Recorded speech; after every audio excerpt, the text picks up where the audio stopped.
AP fibre net ఉదంతం దాంట్లో పక్కన జీవీ రెడ్డిని బదిలీ చేయటం, అట్లాగే జీవీ రెడ్డి రాజీనామాను ఆమోదించేయడం, అట్లాగే దినేష్ కుమార్కి సంబంధించి జరిగినటువంటి వ్యవహారం ఏదైతే ఉందో దినేష్ కుమార్ తాజాగా ఒక నివేదిక ఇచ్చారట. గత కొన్నేళ్లుగా కస్టమర్ ప్రెమిసెస్ ఎక్విప్మెంట్ సిపిఈ బాక్సుల్ని సంస్థ ఇవ్వలేదు.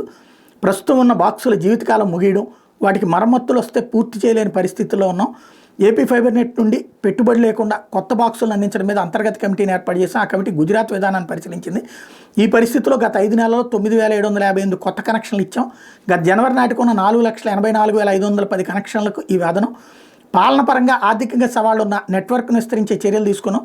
నెట్వర్క్ బ్యాండ్ విడ్త్ని సమర్థంగా వినియోగించుకోవడం ద్వారా ఏటా 5 కోట్లు ఆదా చేశాం. అలాగే నియామక పత్రాలు లేకుండా సంస్థలో పనిచేస్తున్న కాంట్రాక్ట్ అవుట్సోర్సింగ్ ఉద్యోగులు 417 మందిని తొలగించాం. సంస్థకు అవసరం లేకుండా మరో 200 మంది పనిచేస్తున్నట్టు గుర్తించాం. వాళ్ళని తొలగించే ప్రక్రియ చేపట్టాం. ప్రస్తుతం 925 మందే ఉన్నారు. ఇకపోతే సంస్థకు వార్షిక టర్నోవర్ తగ్గించి 142 కోట్లు తక్కువ జీఎస్టీ చెల్లించినట్టు జీఎస్టీ ఇంటెలిజెన్స్ విభాగం నోటీస్ ఇచ్చింది. దీని మీద విచారణ జరిపేందుకు రికార్డులు అందించాలని 2024 జూలై 31 కోరింది. ఈ నోటీస్ మీద ఎలా స్పందించాలని దాని మీద చర్చించాం. సంస్థ ఖాతాల పర్యవేక్షణలో నిర్లక్ష్యం చూపిన ఆడిట్ సంస్థను బ్లాక్ లిస్ట్లో ఉంచాలని the institute of chartered accountants of India ప్రభుత్వ ముఖ్య కార్యదర్శికి లేఖ రాశాం. ఆ సంస్థకు బదులు డిహెచ్కే అండ్ అసోసియేట్స్కి సంస్థ అకౌంటింగ్ బాధ్యతలు అప్పగించాం.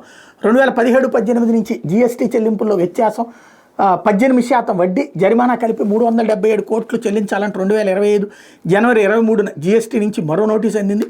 దీని మీద 3 నెలల్లోగా వివరణ ఇవ్వచ్చు.